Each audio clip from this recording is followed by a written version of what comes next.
Olá, bom dia, boa tarde, boa noite, boa madrugada, dependendo do horário que você está assistindo esse vídeo aqui com a gente. Obrigada por se interessar em conhecer um pouquinho mais de um super perfil feminino, uma mulher incrível que hoje, na verdade, não veio só, veio com a sua querida Marina na barriga. Em breve ela tá vindo para o mundo. Eu tô aqui com a Gabriela Lotufo, que é sócia fundadora do BBL Advogados, e é um prazer enorme poder conversar com ela e com o Eduardo Oliveira, CEO da Legal Insights, um pouquinho sobre a carreira da Gabriela, sobre o encontro com a Legal Insights e um pouquinho do que a gente anda aprontando juntos. Gabi, obrigada por estar aqui hoje. Obrigada a você, Carol. Prazer estar aqui. Obrigada pelo convite. É um prazer estar aqui também com o Edu. E aqui estamos.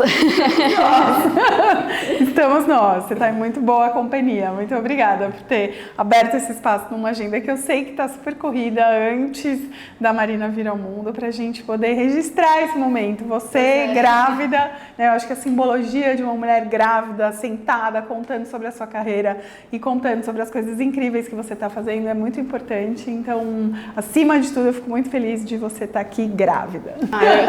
Eu que agradeço pela oportunidade. Obrigada mesmo. Edu, por favor. Obrigado, Gabi. Acho que vai ser um prazer a gente trocar uma ideia aqui, você contar um pouquinho da sua trajetória. Eu fiquei muito feliz da gente ter se cruzado aí alguns meses atrás, para a gente iniciar o projeto e para a gente poder te ajudar, né, para você, né, sair de licença mais tranquila, né? Acho que isso é importante também. Com certeza. Obrigadão aí por ter vindo. Obrigada. Gabi, quem é a Gabriela? Por Gabriela, né? A coisa mais chata do mundo é eu começar a ler aqui todo o seu currículo, que é maravilhoso, mas eu queria que você contasse um pouquinho para quem está com a gente, quem é você, enfim, pessoal, profissional, né? Vida é uma só, fica à vontade. Quem é a Gabi? Bom, sou uma advogada, me formei faz mais de 10 anos, então estou desde formada trabalhando com contencioso de todas as formas, então estratégico, volume, construção, societário, contencioso a gente não escolhe o tema, né?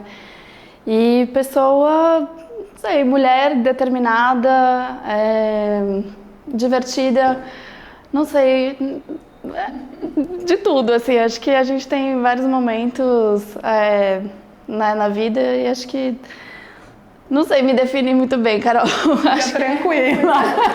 E dantiana também. Dantiana. Porque minhas filhas estudam no Dante, aí eu sei que ela é dantiana, fica toda animada. Acho que eu sou uma mistura de várias coisas, né? Acho que é até bom, né? Dantiana, paulistana, mas fui estudar na USP de Ribeirão, então tive contato com gente do Brasil inteiro. Fiz intercâmbio depois na Itália, então eu acabei tendo contato com gente do mundo inteiro, então acho que eu acabo sendo uma misturinha de várias coisas que eu fui vendo e conhecendo na vida, né? E como foi esse período na Itália? Conta pra gente. Foi uma delícia, né? Itália é maravilhoso. Foi muito legal porque eu já vinha tendo uma independência depois que eu saí de casa para ir estudar na USP Ribeirão. Mas a Itália foi assim, um step a mais, porque aí aquela independência é totalmente fora do país, em outra realidade, com pessoas de culturas e vivências completamente diferentes, porque uma coisa é aqui no Brasil, que o pessoal do interior, o pessoal do Nordeste, enfim, cada um de um canto, mas assim, a gente se entende aqui brasileiro, né? Lá na Itália não, acho que tem muitas diferenças culturais e eu acho que isso me ajudou a lidar com pessoas de assim, históricos e backgrounds diferentes, de assim, uma variedade muito maior, né? Então foi uma delícia lá na Itália. E como é que você foi trabalhar com cariocas? Conta pra gente, como é trabalhar com os cariocas? A gente adora um dos sócios dela, Daniel, mas eu quero saber desse bem bolado. Eu trabalhei assim, desde que eu me formei na USP Ribeirão, voltei para São Paulo. E aí eu comecei a trabalhar em grandes escritórios. Então eu passei pelo BMA, Sescom. E aí já chegou num determinado momento que eu tava assim, o que eu faço agora da carreira, né? Tinha muita coisa legal que eu aprendi, mas tinha algumas outras coisas que eu queria fazer diferente, né? E aí eu vi uma vaga para trabalhar com o Daniel Becker. E eu vi que um amigo meu, Giovanni Ravagnani, né, famoso aqui já no meio jurídico, vi que ele conhecia. Eu falei, Gi, esse cara aí, né, qual é? Aí ele, não, ele é super legal, não sei o quê. E aí a gente colocou a gente em contato, a gente se ligou, né, conversou, porque eu estava aqui em São Paulo e ele lá no Rio. E aí foi assim que a gente se conheceu e começou essa relação profissional que deu super certo, né? Hoje somos sócios. Sim. E isso já faz quanto tempo? Esse encontro aí? Conheci ele em final de 19, começo de 20. Sim. E aí eu comecei efetivamente a trabalhar com ele em 2021. Então já faz 4 anos que a gente está nessa jornada juntos. Sim. E como foi sair de um escritório como uma associada e passar a empreender, né? Ter essa responsabilidade de ser uma sócia fundadora, de aprender ou se questionar sobre o que aprendeu na faculdade com relação à parte do empreendedorismo mesmo. Foi um desafio, assim, gigantesco, né? Porque é o tipo de coisa que a gente não aprende na faculdade. Então, a gente pega o que a gente absorveu das nossas experiências pretéritas, né? Então, assim, ter passado por grandes escritórios foi muito importante e muito bom, porque aprendi muita coisa, né? Como profissionalizar, né, a atuação da advocacia. Mas tem coisa que ninguém te conta, né? E não vão te contar mesmo. Então, teve muita coisa que a gente aprendeu ali na raça, fazendo, testando e colocando as caras. E acho que o segredo é isso, você ir atrás e ter a proatividade, e não, vou descobrir, vou ser inconformado mesmo e vou até conseguir. Então, foi um super desafio, mas deu tudo certo. Não sei se o Edu quer fazer alguma pergunta no âmbito pessoal ainda, por favor.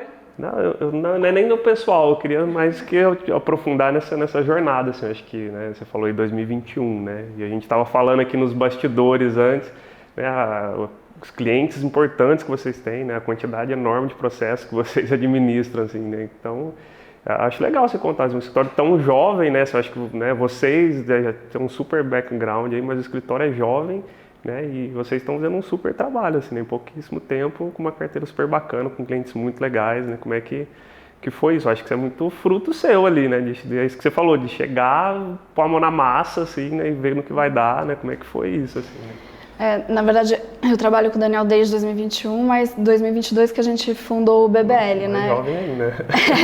A gente acabou de fazer 3 anos de escritório.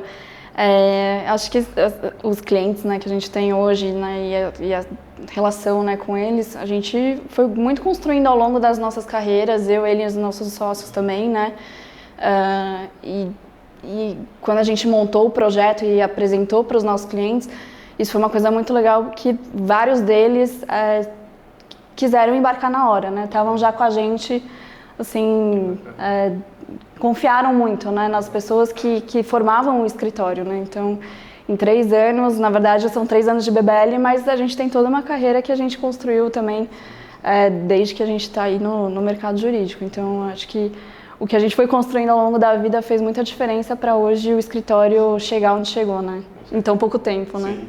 Eu acho que tem muito mérito seu aqui também, né, de ser ali, né, a sócia do contencioso e fazer essa galera continuar confiando em vocês, né. Então, super parabéns aí pelo trabalho. Obrigada. Sem dar receita de bolo, mas qual é o diferencial do BBL, você acha, assim, que denota a marca e garante que vocês estão nessa trajetória tão inovadora, enfim, e com muito reconhecimento no mercado? Eu acho que é entregar o que a gente promete, né? Então a gente... Já é muita coisa? O básico bem feito é, assim, receita para sucesso de qualquer negócio, na minha opinião. Mas a gente aqui no BBL, a gente tem uma característica que a gente gosta de ser muito ágil, a gente dá uma resposta rápida para os clientes, então às vezes o cliente fica esperando, né, de um escritório, né, que já tem tanta demanda, tanta coisa, assim, aquele SLA gigantesco. Acho que a gente tem um SLA curto aqui, então a gente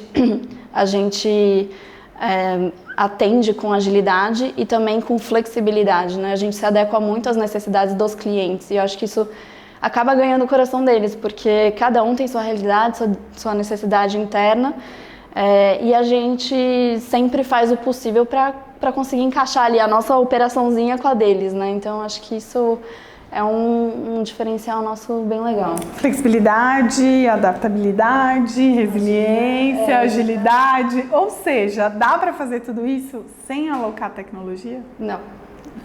Impossível. Conta um pouco desse encontro com a tecnologia e como tem sido um movimento se aproximar, enfim, de soluções, né, de pessoas que têm essa habilidade de interdisciplinar com tecnologia, como tem sido a seleção de estagiários ou back-office nessa dimensão. Queria te ouvir um pouquinho sobre isso. Tecnologia na advocacia é uma coisa que foi foi uma das coisas que nos fizeram criar o BBL, né? Para a gente poder ter liberdade de trazer o que a gente precisava para entregar da forma que a gente gostaria, né, aqui.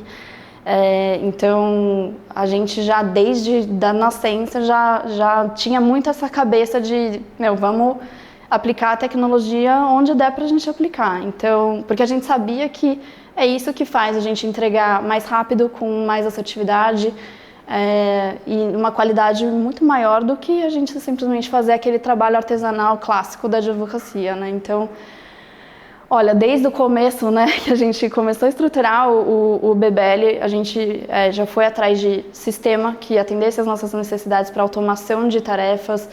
A gente foi atrás de prestadores de serviço para outsourcing. Então, já está muito no nosso DNA, né, construir já desde do início uma operação que tivesse baseada numa estrutura tecnológica atualizada, né, e não aquela coisa assim, é só e-mail, né, aquele monte de e-mail que ninguém mais aguenta, e aquele sistema que todo mundo só usa para registrar que entrou um caso e nunca mais olha para ele, né, então...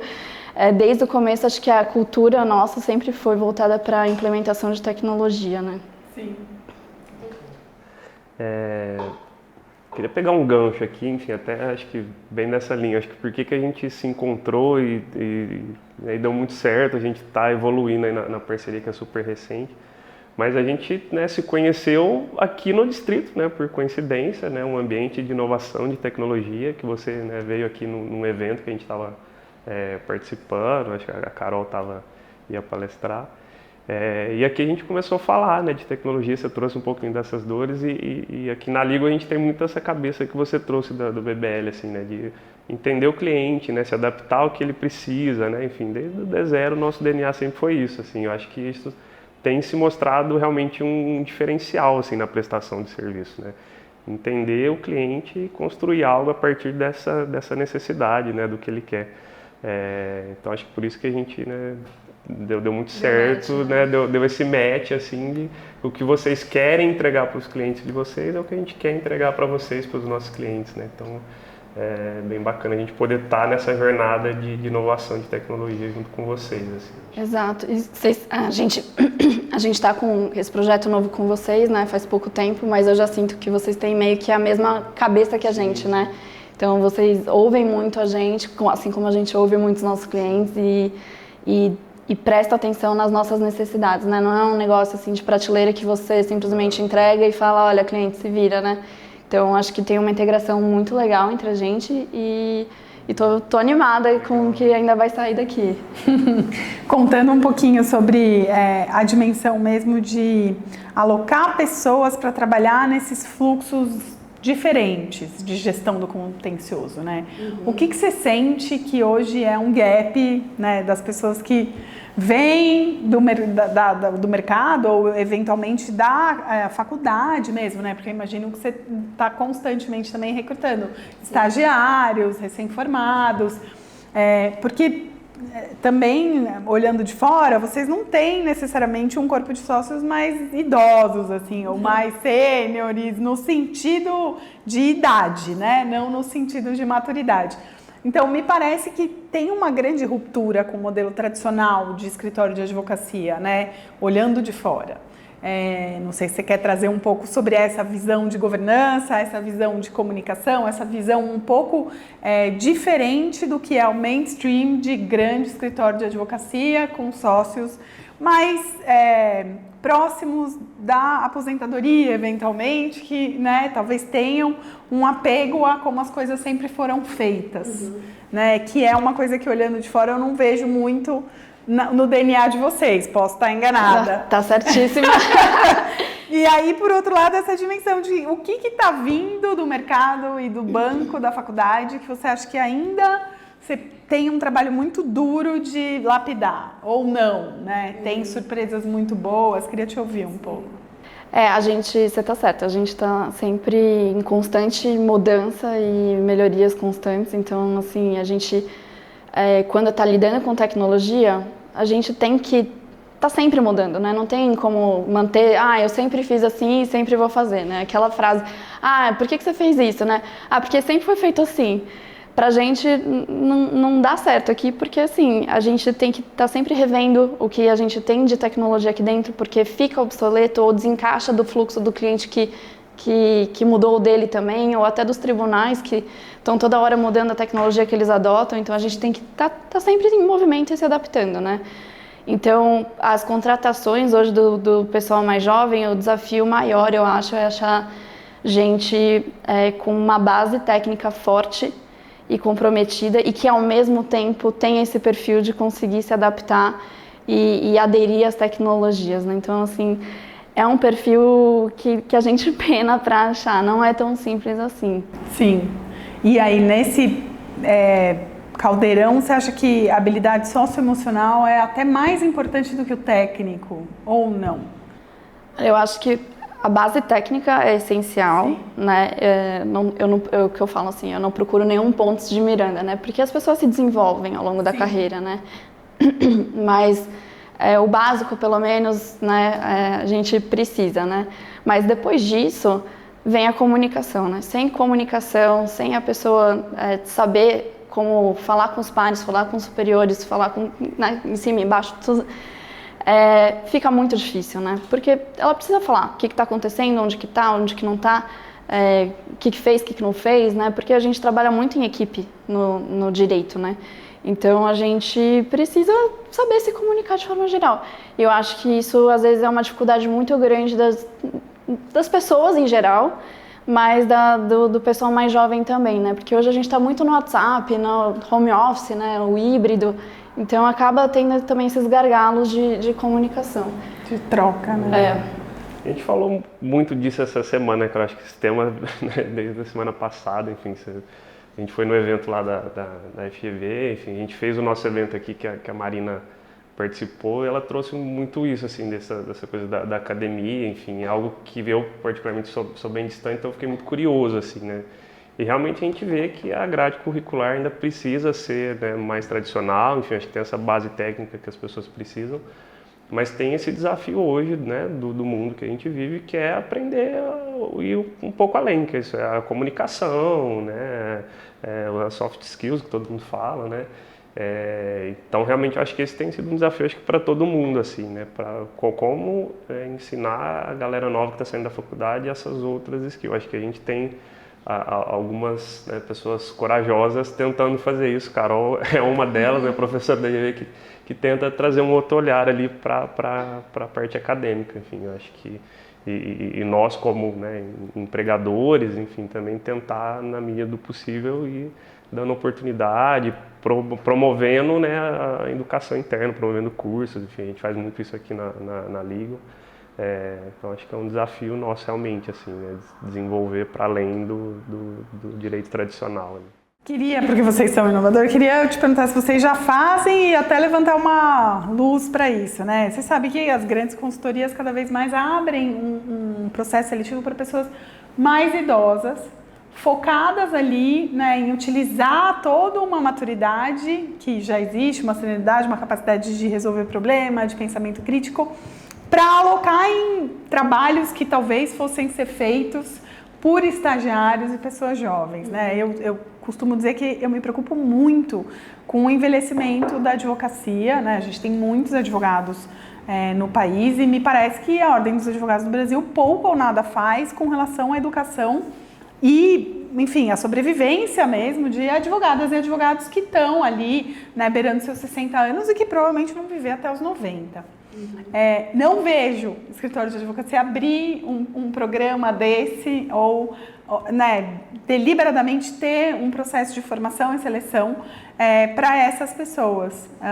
Queria te ouvir um pouco, se você já pensou nisso, como lhe parece, porque, assim, eu acho que parte do pressuposto de romper um padrão, mas que tem muitas habilidades que, infelizmente, a maior parte desses jovens, às vezes, ainda não desenvolveram e que talvez essa interação com os mais sêniores ou, enfim, mais maduros ali, pudesse ajudar, né?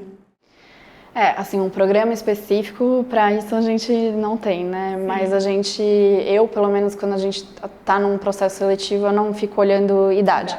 É o tipo de coisa que eu não olho nem idade, nem gênero, nada. Eu olho a experiência da pessoa, né? O que ela tem, que eu acho que encaixa ali para vagas, que faz sentido. Mas a gente tem pessoas, por exemplo, na controladoria, que é a área que mais tem que estar ligada na tecnologia.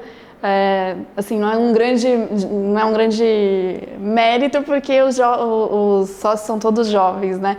Mas a pessoa que está à frente hoje da controladoria, que é o meu braço direito lá, ela é mais velha que boa parte dos sócios, né? Sim. Ou está mais ou menos na mesma idade.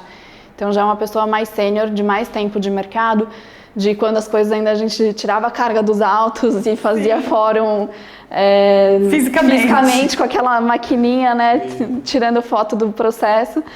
Então, e ela hoje é a pessoa que mais está aderente e está me ajudando a implementar e colocar em prática, inclusive o projeto com vocês, de inovação, né? Então, é isso, assim, mas acho que é interessante esse olhar, né, pro advogado mais idoso, né, e as dificuldades que eles enfrentam. Eu lembro muito de 2013, eu estava fazendo fórum ainda, presencial, e aí foi a implementação do processo eletrônico em São Paulo, né?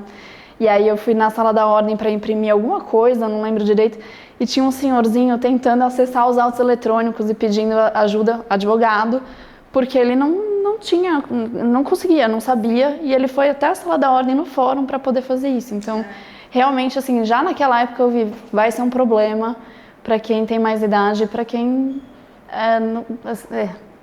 não está, né, por dentro ali acompanhando todas as evoluções que são muito rápidas. Com certeza. E acho que até essa troca blended, né, os gaps técnicos que a gente sabe que às vezes vem, né, da juventude, poderiam ser trabalhados, mas é isso. Infelizmente, a maior parte das estruturas organizacionais jurídicas ainda trabalha numa lógica muito, né, enraizada no século XX, não no XXI. E até você puxou um gancho que eu queria saber. Como é ser uma sócia mulher num escritório de advocacia que tem muitos sócios homens, né? Que eu sei que tem uma preocupação com diversidade, mas como que você carrega teu gênero, carrega, né, consigo essa preocupação de não ter viés de idade, não ter viés, né, na análise de currículo, como vocês conseguem fazer isso? Se quiser contar um pouco de programas, governança, enfim, processos, queria te ouvir. Assim, dentro do próprio escritório, né, a gente está com mais ou menos meio a meio de mulheres, então é uma coisa para a qual a gente olha aqui dentro. Entre a gente aqui no BBL não temos grandes problemas e questões com relação a gênero. Acho que todos os sócios eles se tratam muito de forma igualitária, mas ser uma mulher na advocacia, de forma geral, é um desafio, né? Você assim, você já sai um pouco, dependendo de com quem você está falando, precisando demonstrar um pouco mais do que se você fosse um homem, né? Então, como eu lido assim, está sempre bem preparada, mais do que qualquer outro homem, né? Então, se preparar para a reunião, se preparar para estar apresentável, né, para cliente, enfim. Jogar o jogo, né? Saber as regras do jogo e jogar o jogo. Infelizmente, tem horas que a gente precisa entrar ali, né, no jogo mesmo. Nossa, eu tô pegando esse gancho, Carol, assim, perguntar. E em relação aos clientes, assim, né, a gente, na minha época de departamento jurídico, todos os sócios de todos os escritórios que eu lidava eram homens, né, enfim. Você está nessa posição de ser a dona do contencioso ali para esses clientes.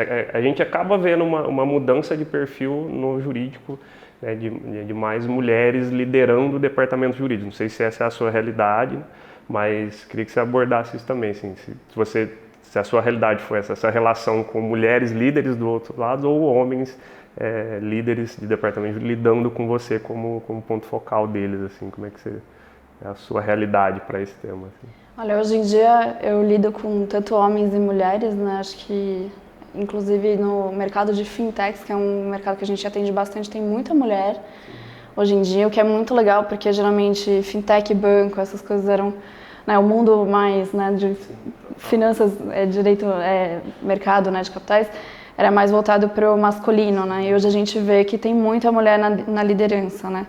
Mas eu lido com homens, mulheres, e eu acho que assim o que a gente teve nos últimos anos, né, de conscientização do mercado e vários, né, movimentos, né, mudaram muito a forma como os homens tratam as mulheres, principalmente aquelas que estão sentadas na mesa junto com eles, né. Então, hoje em dia, assim, eu tive a sorte de, até hoje, só cruzar com pessoas, assim, excelentes e que não fizeram muito essa distinção e se fizeram, não deixaram transparecer ou talvez já tenha, assim, quando eu comecei a falar, talvez tenham tirado algum preconceito ali da frente, né? Boa. E me conta um pouquinho sobre o primeiro passo para mudar a rotina de um escritório de advocacia que não trabalha com tecnologia ainda, né? O que você indicaria? Pequeno, médio, enfim, grande, né? É claro que sempre tem aquele medo, não é para mim, o meu tamanho não comporta, eu não preciso disso. Qual é a tua visão sobre o primeiro passo, né? Porque tem aquela história do start, then learn, né? Faça uma primeira coisa, aprenda, leia o cenário e siga adiante. Como você indicaria, né, para os milhares de advogados e advogadas do país que estão querendo dar um primeiro passo no sentido de ter uma estrutura ou alguma coisa diferente dentro da sua gestão no escritório de advocacia e na sua relação com a prestação de serviço? É uma ótima pergunta, Carol, porque parece simples, né, implementar e só vai e depois deixa rodando, mas não é. Acho que o primeiro passo de todos é querer. E querer vindo de quem tem poder de decisão, né? Então não adianta nada quem está embaixo tá querendo fazer acontecer e quem tem a tomada de decisão e o poder ali de fazer acontecer as coisas não está disposto. Então assim, eu sempre falo que tem que vir de cima. Se não vem de cima, não vai funcionar. Então pode colocar o que for, pode contratar o que for, que não vai funcionar, porque a cultura vem de cima. E aí, logicamente, também a cultura de tecnologia tem que vir de cima também. Então, o primeiro passo de todos é quem está ali na tomada de decisão querer e fazer acontecer. Aí, depois disso, as coisas engatam, mas é o primeiro passo, porque a gente vê muitas coisas assim acontecendo em alguns escritórios. Vamos contratar o sistema tal. Contrata, mas quem está lá em cima não exige que se use. Então, ninguém vai usar. Então, acho que tem que vir muito de quem está ali na gestão e cobrando o pessoal que está embaixo. Sim, complementar. Para complementar, você falou da controladoria, né, lá de vocês, né, a Cibele, né? Pegando, né, para dar uma dica, assim, como que foi para vocês e quando que você acha que é o momento? Se vocês, né, lá em 2022, vocês começaram, né, tipo, já nasceu com a controladoria, eu acho que eu concordo que a controladoria dentro do escritório é um vetor super importante ali de inovação, né? Como é que foi para vocês? Vocês já nasceram com a controladoria? Não, em 6 meses, quando a gente atingiu X mil processos, a gente viu essa necessidade. Como é que foi isso? Assim, né? Acho que vai ser interessante. A gente, no BBL, já nasceu com a controladoria. A gente já nasceu grande, né, como escritório, então a gente não tinha nem como não nascer com a controladoria. Mas vamos supor que fosse, né, um contencioso nascendo do zero, né? A partir do momento que você vê que existe um certo volume de demanda e que essas demandas elas são padronizáveis e agregáveis, né, em processos e procedimentos, você consegue identificar que você precisa de um time para organizar isso, para gerar a maior eficiência possível na sua entrega, né? Então, hoje a gente está com a Cibele à frente, mas já antes dela a gente já tinha uma controladoria estruturada e tudo mais, e eu ficava muito à frente da gestão e do dia a dia ali, né? E como era essa gestão e esse dia a dia no começo? É intenso, mas eu sendo a sócia também do contencioso, acho que foi, assim, é uma coisa que não dá para desassociar, né? Então foi muito bom porque eu fazia casar o dia a dia dos advogados que estavam no time técnico, né, produção de peça, com o dia a dia da controladoria do time que ia estar lá lendo publicação, organizando os procedimentos, né, do resto do escritório e tudo mais. Então, e controladoria não é só ler publicação, né? É muito mais que isso. Então, assim, é pauta de audiência, são fluxos internos, procedimentos internos que a gente organiza, e integração, muitas vezes, com financeiro, administrativo do escritório. Então, vai muito além. Então, conforme você vai crescendo, você vai vendo que é um mundo. Sim.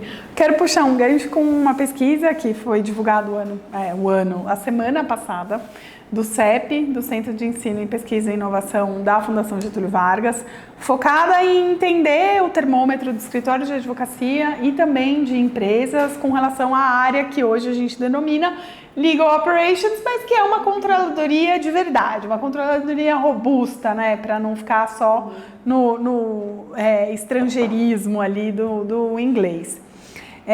Você acha que a sua controladoria ela é uma área de Legal Operations hoje? Você tem uma visão de que, considerando a ideia de pessoas, processos, fluxos, né, implementação de tecnologia, não ser só uma área efetivamente financeira ou, enfim, de cobrança, né, de fatura, de cliente, você entende que hoje a tua controladoria é uma área efetivamente de Legal Operations? Não sei se você viu a pesquisa já.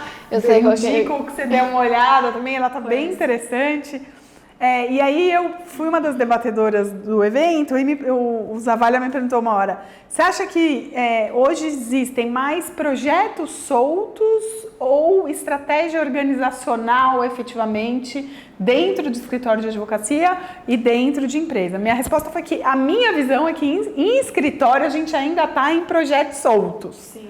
Poucos, né? Já tem uma visão de unidade, de área, de estratégia, né? Que não é vamos fazer um projeto aqui, vamos fazer um projeto ali. E aí queria te ouvir sobre a tua avaliação do próprio grau de maturidade hoje da tua área de controladoria / Legal Ops. Não, legal. A gente hoje, acho que com relação ao contencioso está muito bem estruturado. Até ouço dos novos integrantes que estão vindo para o BBL falando assim, que são de outras controladorias, né? A gente contrata, vem, eles falam, nossa, outro mundo, né? Já está assim, muito à frente do que a gente conhece de controladoria em escritório de advocacia. Mas falando em Legal Ops, né, que é aquela integração geral com o escritório, eu acho que a gente ainda tem bastante coisa para construir. Eu acho que o principal ponto é integrar ali, né, com financeiro e administrativo para ter essa virada de chave para poder efetivamente chamar de Legal Ops. Mas acho que até assim, o projeto com vocês hoje vai nos permitir chegar nisso, e essa é a ideia, porque a gente vai conseguir desafogar o time com que vocês estão assumindo, né, e estão trazendo também mais inteligência para o negócio com a Legal Insights. E aí, a partir daí, o projeto, o plano é a gente abranger outras atividades da controladoria que a gente hoje não consegue dar vazão, né?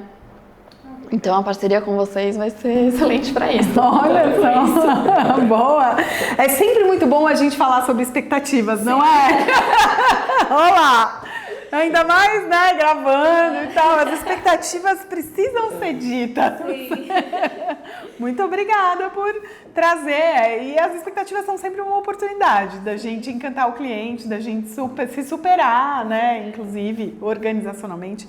Então, super obrigada. Não sei se você quer complementar, Edu. Não, acho que é isso, né? Sentiu a pressão. Não, acho que é o que a gente faz, assim, eu acho que é isso mesmo, assim, a gente conseguir, né, transformar o time, né, deixar o time, né, num trabalho mais estratégico ali. Enfim, eu acho que é exatamente esse ponto que a Carol trouxe, assim, de sair de projetos pontuais para algo mais estratégico do escritório, assim, né? Quando você tem um ferramental ali à disposição, né, uma análise de dados que a gente está propiciando para vocês, assumindo algumas atividades manuais, vai sobrar tempo, acho que, para a controladoria, para vocês como sócios discutirem nessa estratégia maior de inovação. Enfim, acho que é Esse é o objetivo, assim.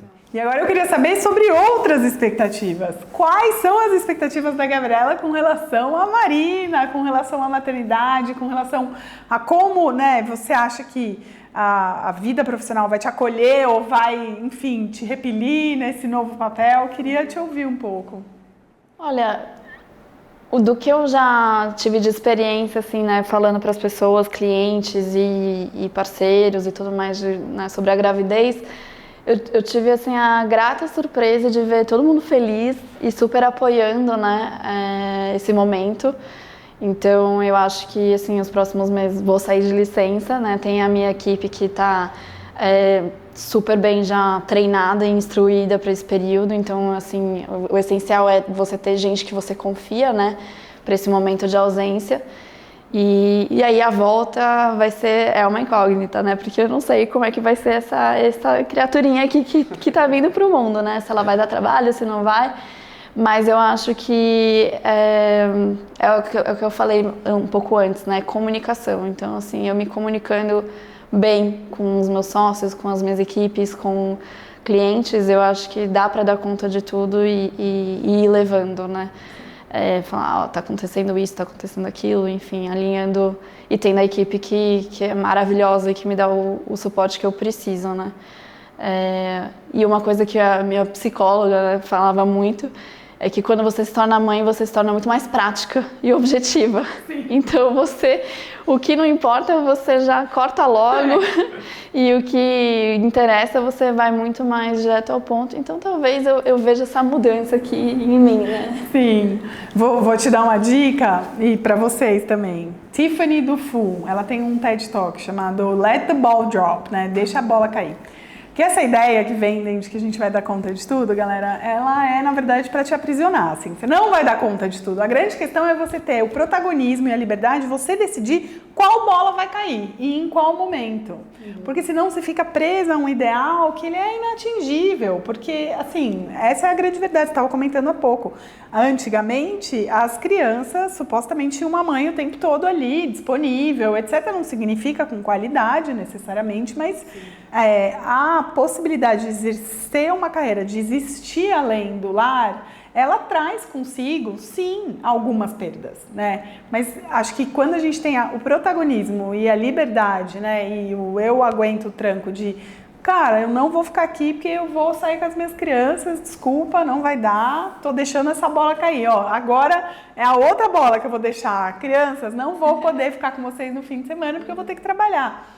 E você ir determinando quais bolas caem e honrando essa decisão de a bola vai cair, porque eu preciso cuidar da minha sanidade mental. Ela ajuda muito. E a Tiffany era uma mulher que achava que ela era consultora, super organizada e tal. Achava que tudo ia ser uma planilha de Excel na vida dela quando ela tivesse um filho. E aí ela conta um pouco sobre esse processo de se humanizar na capacidade de reconhecer que eu tô deixando algumas bolas cair em determinados momentos e que tá tudo bem, porque fui eu que escolhi que essa bola vai cair para eu manter um pouco um círculo de vida viável, sabe? E capaz. Eu acho que pode ser muito legal para você, Gabi, porque a gente tem uma experiência individual, todas nós, com a maternidade. Ela não é padrão. Cada um vai lidar com isso de uma maneira. Mas se tem uma coisa que é muito conflituosa, é quando a gente tem esse protagonismo na carreira, né? A expectativa dos outros, a expectativa social e a própria expectativa da gente mesmo com essa suposta perfeição no desempenho dos papéis. E, assim. E que a Marina te dê muito trabalho, porque como você não vai querer criar a filha boazinha, você vai querer criar a filha bem educada, bem respeitosa, mas boazinha, nem aquele na China. Então que ela te dê muito trabalho com saúde, com, enfim, vida, com, sabe, alegria, com desafios normais e naturais. É o que eu desejo também, porque também a gente, para as meninas, a gente coloca esse lugar, né, do bom comportamento, da subsunção a uma expectativa de, ela é boazinha? Eu respondo, eu falo assim, eu não fiz filha boazinha, graças a Deus. Fiz filha respeitosa, fiz filha educada, porque eu acho que nos nossos movimentos a gente também simboliza algumas quebras de paradigma que acho que o mundo anda precisando um pouco disso, porque já que estão querendo voltar para o século XII, sei lá eu, em termos de controle da mulher e do corpo feminino, a gente precisa, né, pautar um pouco às vezes. Exato. Edu, por favor. Não, só pra gente ir encerrando aqui, Gabi, só super te agradecer, enfim, acho que, né, o que eu posso sobre esse tema é te desejar uma boa hora. Pelo que você conta, pelo que eu conheço, né, do ambiente que você está, acho que, né, você vai conseguir ter uma licença tranquila, se eu posso dizer assim, e voltar, né, com tudo, com muita energia. Né, o que eu tenho de experiência, isso é o que eu vejo aqui, né, da nossa empresa, né, nós somos uma empresa majoritariamente, né, feminina, né, muitas mulheres, né, já ficaram grávidas, saíram de licença, e quando você está num ambiente bacana, isso ajuda muito, assim, né, quando você está num ambiente profissional que te propicia você fazer essa saída, essa pausa momentânea, em paz, acho que é muito importante. Acho que você vai ter isso, pelo que eu conheço, né, de vocês. Então é isso. Né? Obrigada. Que a Marina venha com muita saúde. E conte com a gente no que for possível. Amparar você e ser parte da rede que uma mulher precisa para, né, criar uma criança. Porque a gente cria em rede, em comunidade. E se você quiser dar umas palavras aí pro pessoal, dar algumas dicas, comentar alguma coisa também, fica à vontade antes da gente encerrar. Obrigada. Bom, obrigada pelos desejos de boa hora e tudo mais. Você falou que a Marina não seja boazinha, né? Acho que para as mulheres hoje em dia é essencial não ser boazinha, né? A gente precisa se posicionar, a gente precisa não se encaixar nas caixinhas que querem colocar a gente. Então, é um desafio, às vezes isso é sofrido, mas é o tipo de coisa que eu acho que nós mulheres não podemos abrir mão. Então, obrigada pela oportunidade, foi um prazer falar com vocês hoje. E conto com vocês para esse período voltar cheio de dashboard. Sim, aí, Edu, promessa para Marina e também para Gabi. Obrigada. Obrigado, Valeu, querida. Tchau, tchau.